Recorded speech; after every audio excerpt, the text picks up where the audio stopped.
You know, when you were saying कि you've actually been through a lot of stuff, जो कि बहुत सारा तो गूगल पे भी है, like there's a lot of stuff about you, and मतलब कुछ ऐसे तो इतना disturbing है, like for example your ex-wife accusing you of whatever things that she's done. सब फेक है. Oh God. और सब स्कैम है. अच्छा, सब स्कैम है? सब स्कैम है, फेक है, और बहुत जल्दी सबके सामने आ जाएगा ये. अच्छा. ठीक है, जब आप आगे बढ़ते हो तो आपके पीछे इतने लोग पड़ जाते हैं. जो लोग आपको दुनिया बनाना चाहते थे, दुनिया आपकी थे. मैंने बोला ना कि मैं भी बुरा बन सकता था. हाँ. मैं भी बुरा कर सकता था, बट मैंने वो रास्ता नहीं चुना. मैंने वो एनर्जी अपने ऊपर, अपने करियर और अपने पैशन के ऊपर यूज़ की, ना कि किसी और को पोक करने या किसी और को सोचने या उनको बर्बाद करने के ऊपर. जब मैं स्ट्रगल टाइम में था, 4 साल 5 साल पुरानी बात है, तब मेरी एक गर्लफ्रेंड थी. ठीक है, तो तब हम साथ में रहते थे, थोड़ा बहुत स्ट्रगल करते थे. तब बहुत प्यार था. बाद में पता चला, पहली बार लाइफ में मैं, this is the first time मैं कैमरे पे बात बोल रहा हूँ. पहली बार. मुझे नहीं पता ये टॉपिक क्यों शुरू हुआ, बट अब हुआ तो मैं बता रहा हूँ. मुझे बाद में पता चला कि उस लड़की का नाम जो था वो भी फेक है, उसके मॉम डैड जो थे वो भी फेक है, उसके जो रिलेटिव्स थे वो भी फेक है. वो कौन है मुझे आज तक नहीं पता. 5 साल हो गए, 6 साल. सब कुछ फेक था, स्कैम था, मुझे फंसाने के लिए, मुझे अपनाने के लिए, मेरे से शादी करने के लिए. Fake marriage. ठीक है, उसके बाद कहानी वहीं ख़त्म हो गई, अलग हो गया मैं. क्योंकि मुंबई में ऐसे हादसे होते हैं जो क्राइम पेट्रोल्स में आते हैं, बट ये उससे भी बड़ा था. अगर मैं कभी खुल के बताऊंगा तो इस पे फिल्म बन सकती है. मेरे सामने एक दुनिया बनी हुई थी, बसी हुई थी, और वो दुनिया ये समझ लो AI थी. और मुझे बाद में पता चला ये सब फेक है यार. जैसे आजकल AI यूज़ करके लोग फेस बना सकते हैं फेक. मैं तो उसी पे जी रहा था, उसी दुनिया में जी रहा था, बट वो सब एकदम से ऐसे हटा, मेरे पैरों के नीचे से ज़मीन निकल गई. सॉरी. काफ़ी टाइम लगा मुझे उस चीज़ से निकलने के लिए, मूव ऑन होने के लिए, और अलग हो गए. फिर मैंने स्ट्रगल शुरू किया, लाइफ में आगे बढ़ा, काम किया, मेहनत की, नाम कमाया, थोड़ा पैसा कमाया. ठीक है, अभी भी मैं स्ट्रगल ही कर रहा हूँ, ऐसा कुछ नहीं है. फिर 4 साल के बाद वो उठ के आई. उसने देखा कि अब ये कुछ बन गया है, अब ये कुछ कर रहा है, तो इससे लिया जाए. उसने पहले तो कोशिश की कि वो वापस आ जाए मेरी लाइफ में. पहले वो चाहती थी कि हम दोनों वापस से मिल जाए, साथ में रहने लगे, क्योंकि उसको बना बनाया सब कुछ मिल रहा था. Still she is fraud, still she is a scammer. तो जब मैं ऐसा हूँ, आज भी मैंने उसकी रिस्पेक्ट करके बात की थी. मैं उससे जब मिला, मैंने बोला, मेरी कोई हेल्प की ज़रूरत पड़ेगी ना तुम्हारी लाइफ में अच्छी बनाने के लिए, मैं खड़ा हूँ, और अगर परेशान हो पैसों को लेके तो मैं पॉकेट मनी दे दूँगा, बट आप ये सब बात मत करो मेरे से, मैं इन सब चीज़ों से निकल चुका. फिर कुछ दिन बाद वो आई, बोली कि मुझे पैसे चाहिए, थोड़ा मुझे बिज़नेस करना है.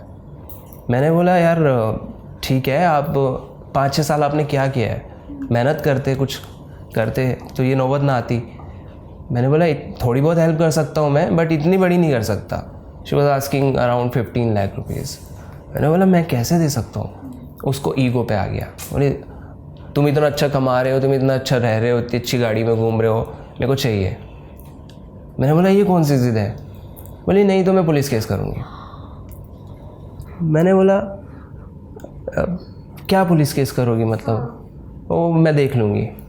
मैंने बोला ओके ठीक है. उसके बाद उसने जाके ट्राई किया पुलिस स्टेशन, रोज़ गई, उसकी किसी ने सुनी नहीं, क्योंकि सब ऑब्वियसली फेक लग रहा था, सब फेक था. उनको भी दिखता है कौन रियल है कौन नहीं, बट एक लड़की है तो सुन लेते. इस इंडिया में मुझे थोड़ा सा बैड फील होता है अगर मेरी बात कहीं कोई सुन रहा है. प्लीज़ मोदी जी भी सुन रहे हैं या कोई भी सुन रहा है, तो प्लीज़ मैं चाहूँगा कि ये थोड़ा सा लॉ में चेंज होना चाहिए.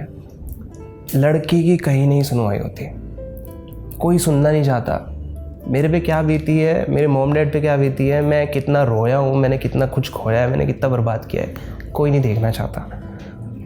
मैं बोलता रहा कि जब उसकी कुछ नहीं सुनी तो 3-4 महीने 5 महीने उसने ट्राई किया केस करने का कुछ, तो नहीं हुआ। फिर एंड ये हुआ, मुझे और उसको पुलिस स्टेशन बुलाया गया। जो पुलिस ऑफिसर थे उन्होंने बोला कि आप आपस में बात करके सॉर्ट कर लो, इसको जो चाहिए तुम दे दो। क्या? मैंने बोला कि सर मैं पैसे क्यों दूँ, मैंने मेहनत से कमाया सर, मैं पैसे कैसे क्यों दूँ? ठीक है, थोड़ा बहुत मैं as a human, as a friend में हेल्प कर सकता हूँ, बट मैं इतना पैसा नहीं दे सकता।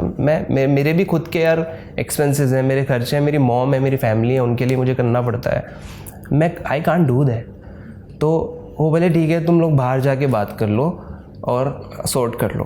मैं बाहर निकला उसके साथ पुलिस स्टेशन के बाहर, ऑनेस्टली बता रहा हूँ, एक एक मोमेंट सीसीटीवी में भी आप देख सकते हो।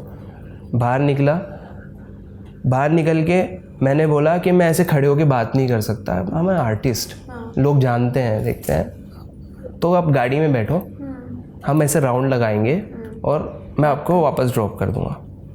मैंने बहुत प्यार से ऐसे बात की, मैंने बोला कि आपको इंडस्ट्री में कुछ बनना है, मैं हेल्प करूँगा, सब कुछ करूँगा, आप ये सब छोड़िए, नेगेटिविटी है, गलत चीज़ें हैं, ये मत करो, आपका भी नाम गंदा होगा, मेरा बेवजह काम में डिस्टर्ब होगा, नाम गंदा होगा, लोग गलत सोचेंगे। तो बोली ठीक है, मैं सोचूंगी नहीं, हम करेंगे, कुछ ना कुछ प्लान करते हैं, ठीक है। वह शाम का टाइम था, 7-8 बजे का। मैंने आधा घंटा लिया होगा एक ड्राइव लेते हुए, मुंबई का ट्रैफिक आपको पता ही है। पुलिस स्टेशन के सामने से पिक किया था, पुलिस स्टेशन के सामने मैंने ड्रॉप किया। अगले दिन मुझे फिर पुलिस स्टेशन बुलाया गया। मैंने बोला, सर बोले कि रेप केस है। मैंने बोला सर मतलब? कह रहे वो तुमने कल गाड़ी में उसके साथ रेप किया। मेरी गाड़ी के जो मिरर्स है वो भी टिंट नहीं है, प्लेन एकदम साफ। मेरी गाड़ी का नंबर सबको पता है, मुंबई का क्राउड आपको पता है। शाम 7-8 बजे बैक रोड पे मैंने गाड़ी में उसके साथ रेप किया।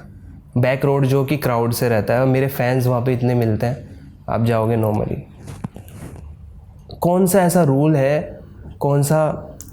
ठीक है, पुलिस इन्वेस्टिगेट कर रही है, अभी तक कुछ प्रूफ नहीं हुआ, बट यार मुझे पहले तो ये शॉकिंग था मेरे लिए कि एफआईआर रजिस्टर हो गई सिर्फ इतने पे कि मैंने उसको गाड़ी में बिठाया और ड्रॉप किया। और जबकि वो जब उतरी, मैंने सर से पूछा, सर सीसीटीवी देखा आपने? बोले हाँ देखा, वो बैठी थी, उतरी थी। मैंने बोला जब वो उतरी थी वो खुश थी, एकदम क्लीन थी? बोले हाँ। मैंने बोला तो कैसे? मैं अकेला था, शाम का वक्त था, गाड़ी ट्रांसपेरेंट पूरा ग्लास था, और एक अकेला बंदा चलती गाड़ी में या फिर कहीं पे ऐसे एक इजीली कर सकता है, वाओ, क्राउड में, और वो कुछ नहीं करेगी नहीं। या फिर उसके ऊपर उसके चोट के निशान या कोई भी मार्क्स थे या फिर ऐसा कुछ था? नहीं, कुछ भी नहीं था। केस रजिस्टर कर लिया। मैं बोलता रहा सर, मैं बोलता रहा, बट अभी इन्वेस्टिगेशन चल रहा है और मैं चाहूँगा प्लीज़, पता नहीं क्यों मैं ये सब बात बोल रहा हूँ, शायद बात कंट्रोवर्सी तक भी पहुँचाए, मैं नहीं चाहता वो सब, बट मैं चाहूँगा कि जो भी है अच्छे से इन्वेस्टिगेट किया जाए और ये चीज़ होनी नहीं चाहिए। एक ऐसा सबक मिलना चाहिए इस टाइप की लड़कियों को जो फ़ायदा उठाना चाहती हैं किसी का, किसी के फेम का, किसी के पैसों का, बर्बाद हो जाती है लाइफ। मैंने 6-6 महीने बिना पैसों के भी गुजारे हैं। जब ये सब काम होते हैं ना, तो आपको पता ही है क्या क्या चीज़ें झेलनी पड़ती है। हाँ, काफ़ी सपोर्ट किया पुलिस ने और उनको पता है मैं कहीं ना कहीं सही हूँ, तो मेरे साथ आज तक कोई डिसरिस्पेक्ट नहीं की। I am so happy. Mumbai police को मैं बहुत थैंक्स बोलूँगा इस चीज़ के लिए कि उनको इतना तो आइडिया होता है कि कौन सही है कौन गलत है। बट कोर्ट के सामने ये सब इमोशंस काम नहीं आते हैं, कोर्ट के सामने ये सब बातें काम नहीं आती, उनको प्रूफ चाहिए होता है। उसके पास ये प्रूफ नहीं है कि रेप हुआ है, मेरे पास ये प्रूफ नहीं है कि मैंने नहीं किया, क्योंकि सिर्फ इतना है, उसको पिक किया, ड्रॉप किया। गाड़ी के अंदर कैमरा होता तो शायद मैं बोल पाता कि देखो, बट इतना इजी है लड़कियों के लिए किसी की लाइफ बर्बाद करना, इतना इजी है लड़कियों के लिए किसी को भी। मैं जितना स्ट्रॉन्ग दिखता हूँ, जितना मैं अपने आप को खड़ा कर पा रहा हूँ दुनिया के सामने, मैंने क्या क्या झेला है मुझे पता है, मेरी फैमिली ने क्या क्या झेला है सिर्फ मुझे पता है। मैंने कितनी रातें रो रो के और एंजाइटी में गुजारी हैं। तो कुछ नहीं, बस यही सब था। Sorry. That's okay. I'm so sorry. Oh God, that is so heartbreaking. I really. I'm shivering. I know. I'm sorry I brought this up. I'm really sorry. Oh ho. ये कभी आया नहीं टॉपिक सोशल मीडिया पे, but आज आपने पूछ लिया तो मैं रोक नहीं पाया बताने के लिए, क्योंकि But I'm so happy कि you said it. हाँ, मुझे अच्छा लग रहा है। हाँ, मतलब मुझे I'm I am very feeling happy very you would light. Yeah, I'm happy you said it. And I'm sorry. शायद आई विश मैं इस चीज़ पे आवाज़ भी उठाना चाहता हूँ आगे चल के। मैं कोर्ट से या हाई कोर्ट से जो भी एक प्रोसेस फॉलो होता है मैं वो भी करूँगा। मेरे साथ जो हुआ है वो आगे किसी लड़के के साथ ना हो। ऐसी लड़कियाँ एग्जिस्ट करती हैं इस इंडस्ट्री में, इस दुनिया में। सब नहीं होती, बट कुछ ऐसी होती हैं जो सिर्फ कुछ फेम और पैसा के लिए, शायद कंट्रोवर्सी के लिए या फिर पैसों के लिए ये सब इजीली कर देती हैं, किसी का भी ज़िंदगी बर्बाद कर देती हैं। तो मैं आवाज़ उठाना चाहूँगा इस चीज़ के लिए कल के आगे से ऐसा ना हो। रूल्स थोड़ा तो चेंज होना चाहिए कि लड़की अगर आए तो कुछ भी बोले, आप उसको सुन के लिख लो, रजिस्टर कर लो। एटलीस्ट इन्वेस्टिगेट होना चाहिए पहले, प्रॉपर हर चीज़ के प्रॉपर प्रूफ होने चाहिए। FIR is a big thing. एक बार वो रजिस्टर हो गई तो वो मिट नहीं सकती अनटिल अनलेस कोई एक सही या गलत प्रूफ ना हो या फिर कोई एक पीछे ना हट जाए जिसने FIR की। तो इट्स अ बिग थिंग। इतना इजीली नहीं होनी चाहिए। मैं चाहता हूँ कि मैं आगे चल के कुछ कोशिश करूँ ताकि जो लड़के फंसते हैं ऐसे, जो लड़कियां ऐसे फ़ायदा उठाती हैं, शॉर्टकट अपनाना चाहती है पैसे कमाने के लिए, ऐसा ना हो उनके साथ। क्योंकि मुझ पे जो बीती है ना, मुझे पता है, तो किसी और पे बीतेगी तो आई कैन फील।